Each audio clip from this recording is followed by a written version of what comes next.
this medieval city was simply going to vanish. Plans were made to demolish it, but by the hands of two men, in 1853, the controversial restoration of the city started. Welcome back everyone to the city of Carcassonne. My name is Danny, this is Leslie, and today we're going to show you this beautiful medieval village surrounded by towers. I think it's one of the most beautiful places I've visited, and I love having a cameraman. It's a very unique place, unlike anything you've filmed before, I think. Yeah, no. This is a complete restoration of a medieval village, and it's unlike anything, literally. Yesterday we tried to film this, but there was so many people, like we couldn't. So it's right now 7 in the morning, and we finally have the space to do it.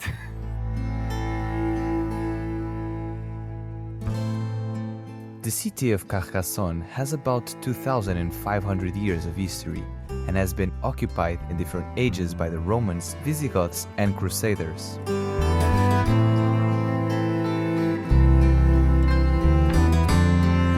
In 1333 CE, the town was already described by the Romans as a castellum, a Latin word used to describe a small fortress.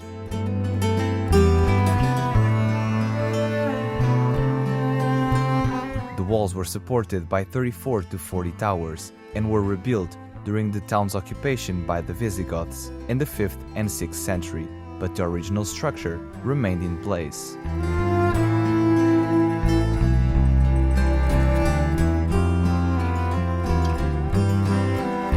Centuries of wars, crusades, domains, and kingdoms crossed Carcassonne, which always remained a stronghold until 1226, when the King Louis VIII of France launched a crusade to take over the city, and from then on, it became a royal domain, followed by a period of terror, with numerous massacres and a Catholic Inquisition.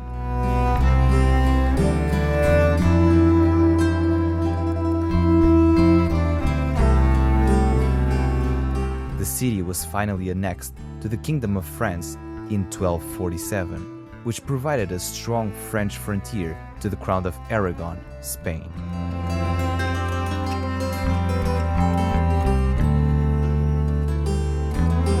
In 1659, after the Treaty of Pyrenees, the province of Roussillon became a part of France, and the city lost its military significance, resulting in its abandonment. The French government in 1849 decided that the city fortifications should be demolished.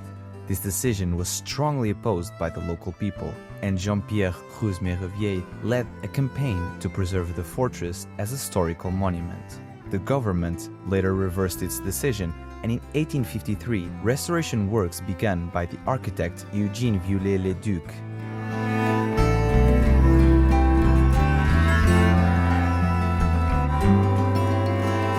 The city of Carcassonne, with 3 kilometers of ramparts, consists of 2 walls, 52 towers, barbicans, beautiful streets, and a superb Gothic cathedral, as well as the castle.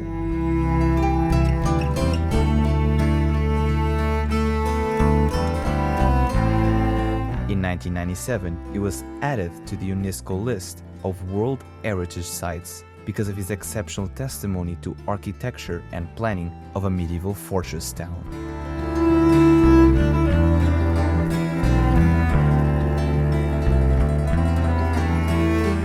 To this day, Carcassonne is the largest and best preserved medieval fortress in Europe, being one of the most visited monuments in France.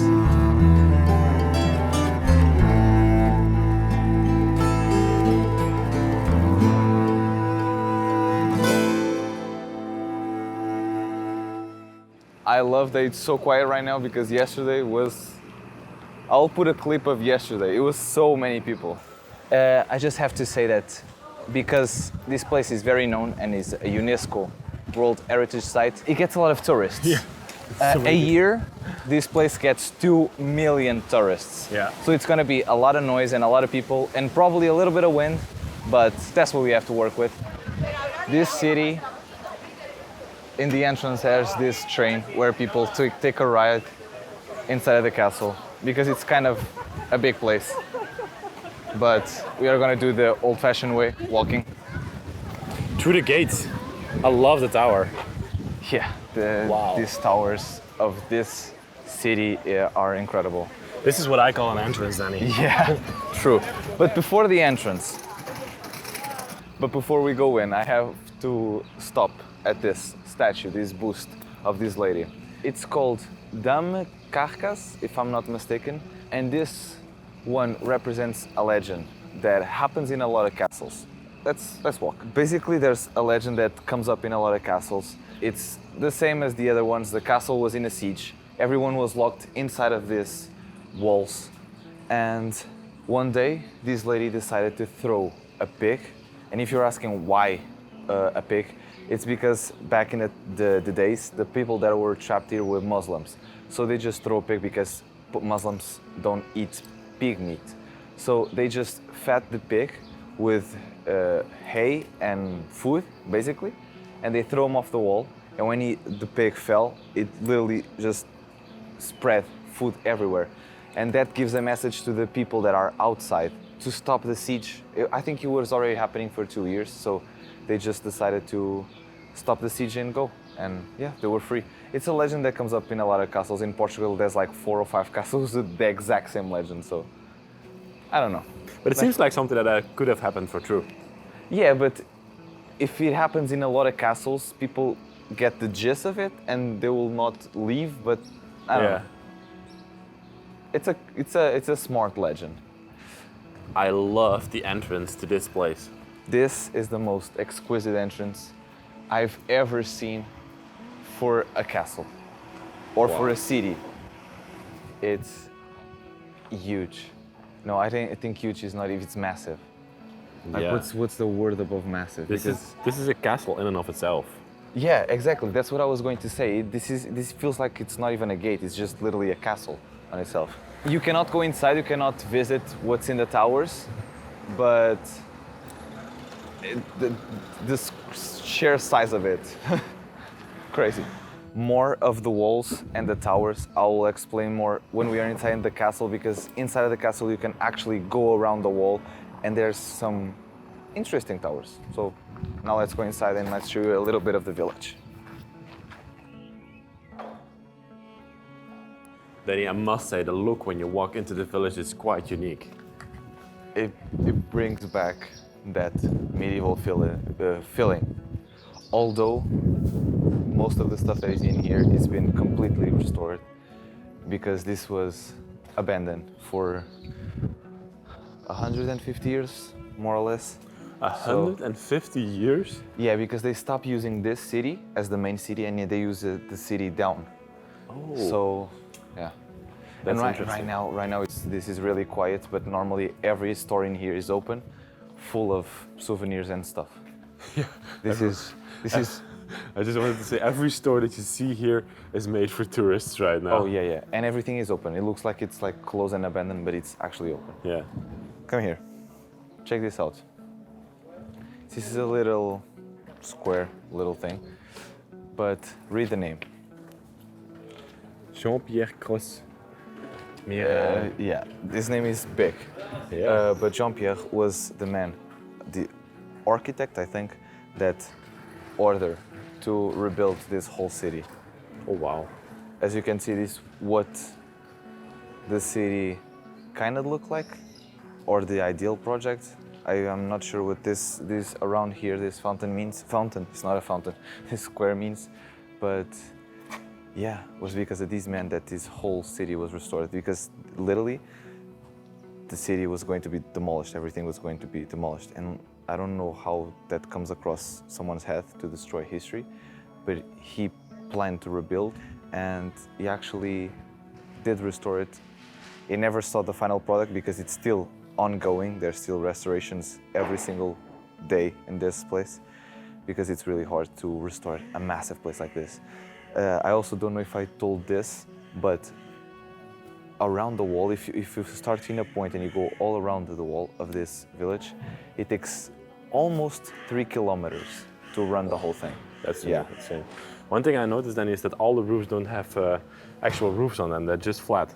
Yeah, but I don't know if it's because this was supposed to be a fountain or I don't know if it's just for aesthetics or because Okay. the project was like this. I Yeah. don't know. We are not talking about this. The project had a lot of and it is very criticized because you can see in various parts of the wall and towers that the restoration doesn't line up.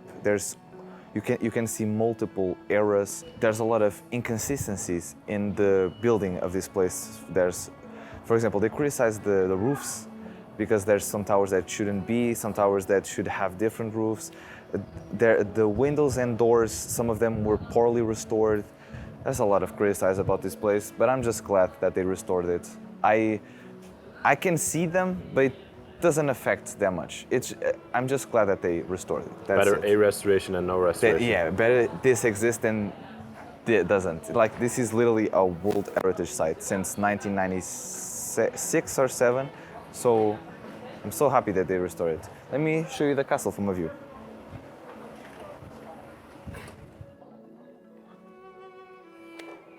So this right here, behind me, is the actual castle inside of the village. It's of sheer size, multiple towers. Did I told you that this village has 52 towers? 52 towers. Yeah. Almost all of them, I think only 2 or 3 don't have roof tiles, but we will see this later on. This castle has still a lot to show, but the first thing that opens at the morning at this hour is the church. So Let's say our prayers. yeah, let's say our prayers this morning. Wow, Danny, just have a look at the buildings over here. This one even has fleur-de-lis worked into it. Yeah, and faces underneath Wow. the windows. But this building is actually really old. You can see from the rock and the structure above. It was a house of someone. It's incredible. Church is a bit more towards there, I think. Yeah, it's down. Be careful. At this tower, they are all like literally filling up the stores and restaurants with stuff. So we are just going around trucks. If you have 2 million visitors a year, you better supply those. Yeah. Oh, that's one of the gates over there. Yeah. This wow. is not as extravagant gate as the other one. This is just a door in a wall. It doesn't have like a tower. But I think the two of them have, 2 of them don't. So it's just a normal entrance. This next to you, if you look to your right, it's the first hotel that opened in a village. Oh my god, that's so amazing. Yeah. Nowadays there's like Airbnbs everywhere and places to stay, but this was the first one. And I think the church is already open, so Oh wow. you first of all have a look at the outside of this church. It's exquisite, it's beautiful, but if you look from the outside, you will not expect what it has on the inside. I've seen beautiful stained glass. There's cathedrals and monasteries in Portugal with beautiful stained glass. But having a whole facade with, I'm just gonna show you, like this stained glass and the way that protrudes into the church, incredible. I love all the features from the outside. It's so amazing. Yeah, it's very well decorated. Let's go inside. We have to go inside it.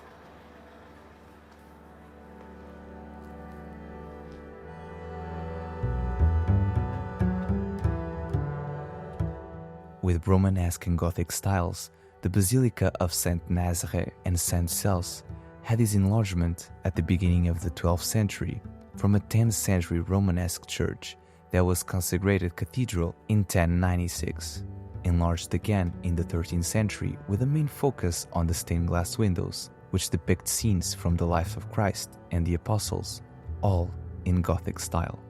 The stained glass windows are best admired in the morning or evening to take advantage of the light.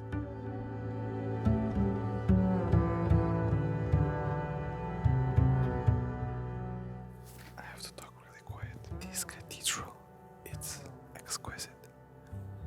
Like, I have seen a lot of stained glass, but for example, if you point to your right, that round shape glass, I have no words. ever seen. This whole church, from the outside, you don't see the color, but when you get inside, you see the complete color of this stained glass. It's amazing. It's amazing. And not also to forget the whole structure of the church. It's also amazing. Altered several times, Saint Nazare lost its title of cathedral in 1801 in favor of St. Michael's Church. In 1898, St. Nazare received the title of Basilica granted by the Pope Leo XIII. A few years after the basilica was classified as a historical monument, in 1840, Eugene Viollet-le-Duc started renovations largely on the exterior, but the interior has the most remarkable transformations. He surrounded himself with a team of masons, sculptors, and master glassmakers to rebuild a Romanesque doorway, to renovate the windows, the pillars of the nave, the both rests, and the masonry of the choir. Let's now go see a museum, one of 2 or 3 there are on this village. It's the school museum.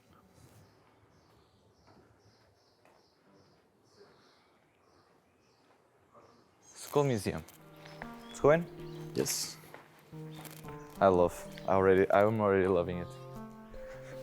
That's pretty cool.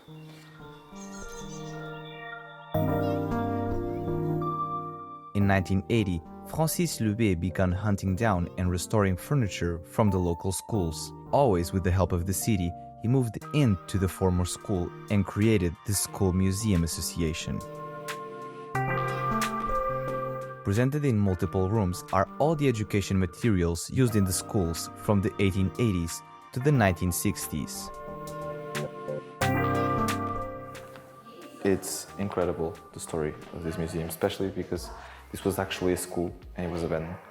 And I love seeing cameras and projectors in this case. Yeah. And we have a channel together, it's called Bros Decay, and we actually find a lot of these abandoned. And these are literally frame by frame. There are little pictures that create a movement, that's how we make a photo. But one interesting thing, you see these machines? Those are for the 3D photos. So they take, this is to view the photo, but the actual camera takes 2 photos at the same time. So you would put these things inside of the machine up there, and you would see kind of 3D photo. We have never found actually the device to view the pictures. We only see the pictures in abandoned places. The device is there, yeah. You see, this is the device. Yeah. Yeah. Really cool. It's really cool. It's a really interesting museum. And this next room, check it out. Oh, wow. It's an actual classroom from back then. Yeah. It's so beautiful. I've seen classrooms like this in Portugal, and this was literally their classroom. Even like the bags furniture and everything. Wow. The vials for the ink. Topics covered in these schools included reading and writing, geography and history of France, science, math, as well as agriculture, hygiene, drawing, sculpting, among many others. The school now preserves furniture, documents, cameras, projectors, and the school library. Also, there are mannequins of students in period clothing used in the classrooms.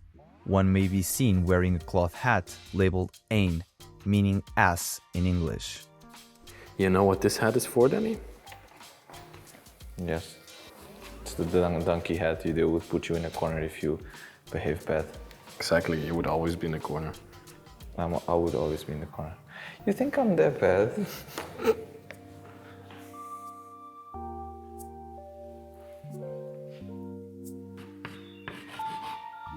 If you come to the castle, I'm here. This school has some incredible artifacts, really cool. But let's keep going with this tour of this village, and let's go now to the castle.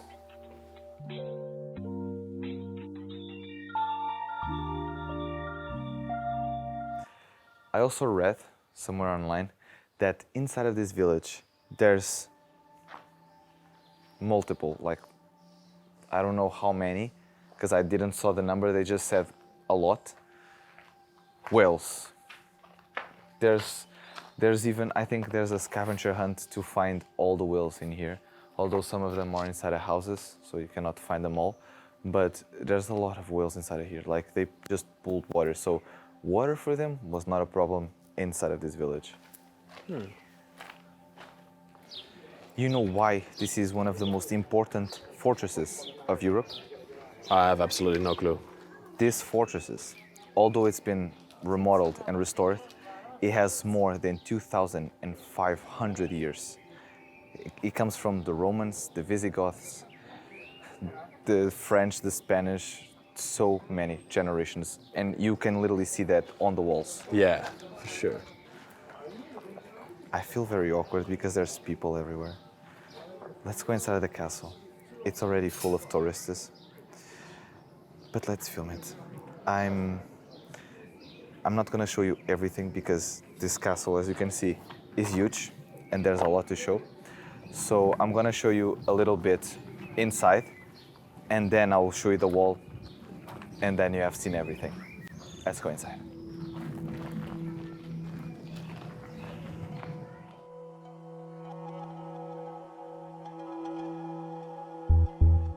Built in the 12th century, this castle was and is one of the most iconic symbols of the region.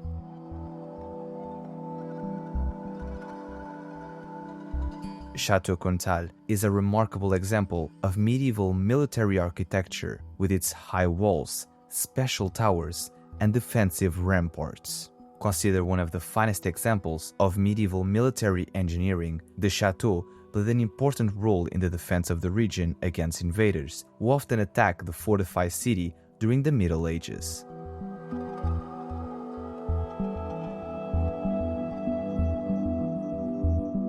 It was often used as a strategic stronghold by the lords of Carcassonne, who were closely tied to the French monarchy.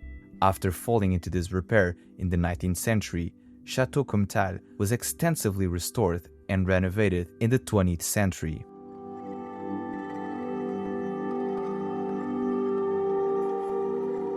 Its interior is richly decorated with stone works, paintings, and artifacts from the 12th to the 14th century.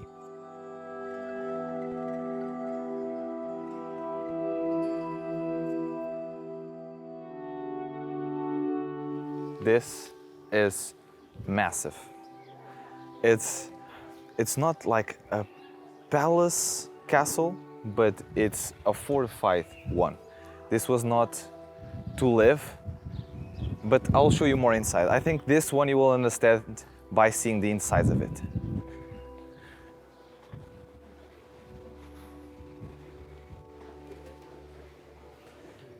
You already took us 2 days to film this. And Yes. yeah, and that's why the lighting is a bit different, but this is the courtyard of the castle. Wow. One of, there's two. There's one at the entrance and this one. And these towers around here are the towers that they used to attack.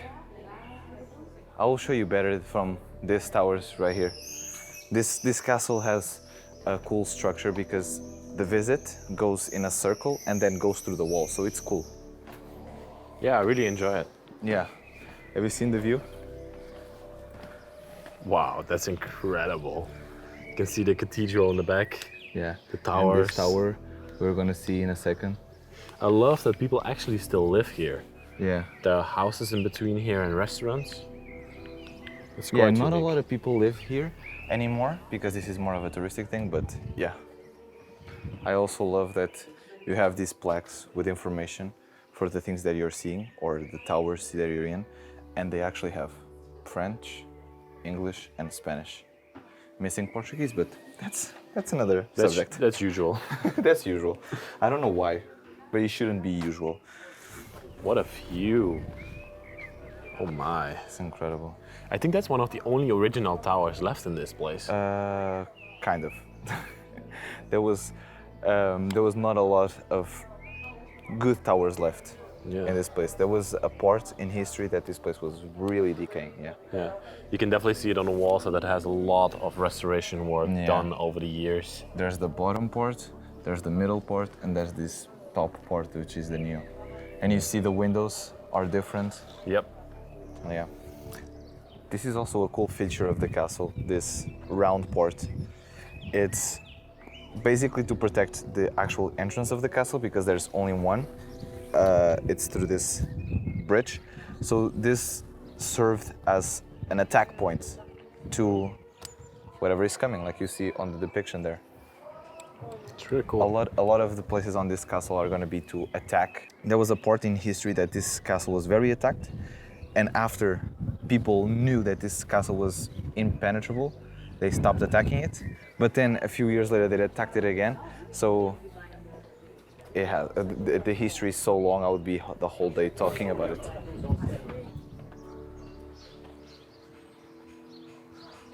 This is the other square, the square that you enter through. And here, this tower is very specific and very important. And if people let us, it has this wood frame around it. And I think most of the towers had that back in the time. And it's basically, I will show you inside. Basically, that tower served the same as this. People would be here throwing rocks or throwing whatever they could, arrows, to the attackers down there. So imagine being here, passing rocks, and your teammate will be just throwing them. It's crazy. Yeah, that seems like a very good defensive Yeah. system. And they even had a roof, so if it was raining, they were better than the people down there. Oh wow. That's maybe why the castle was impenetrable. Yeah, at a certain point it was impenetrable, but then the artillery got better and they had to upgrade this whole thing because this is good against swords and cavalry, but not against cannons. No. So when they start bringing the big guns, they had to do remodeling. So here it's represented what I was literally explaining about. Throwing rocks. Up here also throwing stuff, loading rocks, loading materials. Even these holes to shoot. If by chance they enter, you have this hole on the ground. Oh really? Oh, it's still in Yeah. place. To shoot. So you're protected inside this tower. Wow. Yeah. Everything is still there. It has been restored, but yes, everything is still there. exactly. Most of the towers are like this, so I'm not gonna show you all of them. I'm just gonna show you a couple that are interesting. Also, just to point out, a lot of the small towers are just staircases. Easy. Yep.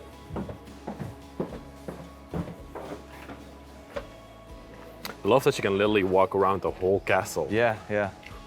That's what I was, when I said to Leslie, I want to visit this, I literally said, I want to go through all of the walls. I love walking around the walls and seeing the actual structure of the castle because it's a higher point and you can see everything. For example, from here, you can literally see everything, the courtyard, everything, the towers. Yeah, Yeah.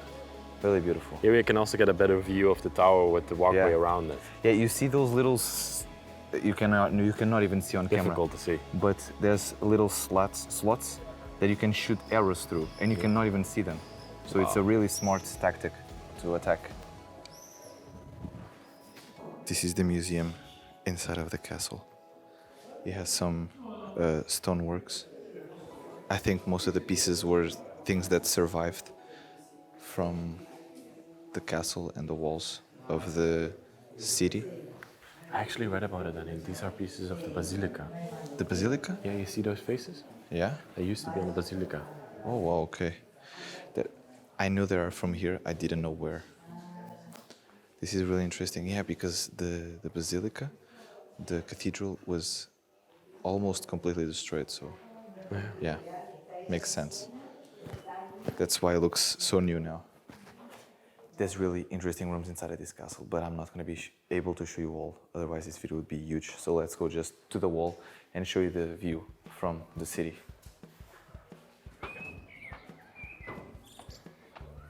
I love walking around this wall, not only because it's the wall of the actual city, not the castle anymore, but because of the different parts of the wall. Right now, we are inside and it has a roof, but we are gonna go outside and it doesn't have a roof. One thing, again, throw things. Underneath us is a door, so this protects the door. So again, another pit to throw stuff. There's a lot of them. Like I said, almost every tower is like this. I love this tour, Danny, because you start in the castle and then you get to walk all the way around the wall. Yeah, it's all amazing. included. Like there's a part of the wall that it's being restored, so we cannot see it. That's the part that goes to the main gate, the front gate. But from the most part, you can almost go all around it. It's incredible. Do you see the door? Oh, if you stand on top of here so high. Yeah. Where's the door? No, it's on the side of this. Ah, it's on the side. Okay. And here from this tower, you have one of the most amazing views of the castle. From here you can see almost every tower and it just looks magnificent. Wow. I love it. This place is so beautiful. So the complete view of the city here. Yeah, this is the lower city, yeah.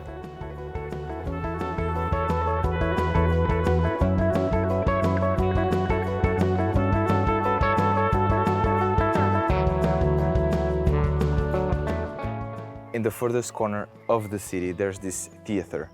And this theater originally was just a normal theater with just not even seats. This, of course, it's modern. But it's really cool that they still preserved the same place of the theater.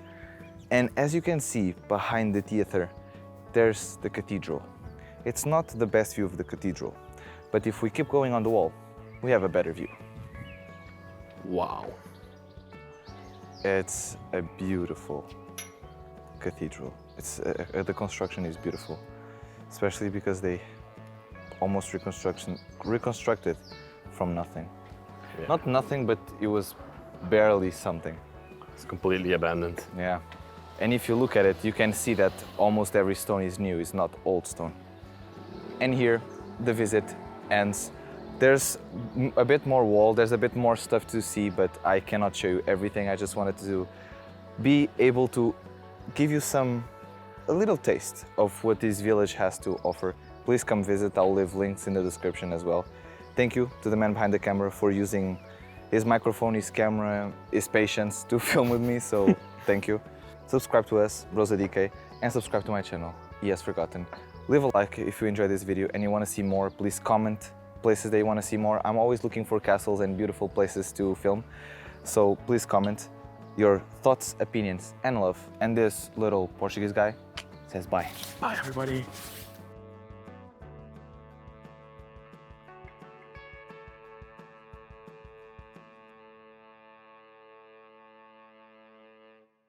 Welcome back to the city. Yeah, let me do this one more time. You have to know, I don't know if Yeah, I'm still filming. Are you still filming in this Yeah. whole interaction? Yeah. Oh geez, I'm gonna have bloopers. And leave a like. Okay. And leave a like if you Mostly a car-free zone inside. To tell that as well. Okay. But before we go in, yeah, car free and you see people coming out of the They're just delivering stuff. wall. This is the most, Do it again. this is the south or the north? That's a cool shot. Smells like pizza. Because the, Okay, again. what happened? Again. What happened? It was not recording. Again. Come on. My cameraman doesn't know how to work. What are you pointing? What are you pointing at? Still filming, huh? You're still filming. Yeah, This is where you should cut.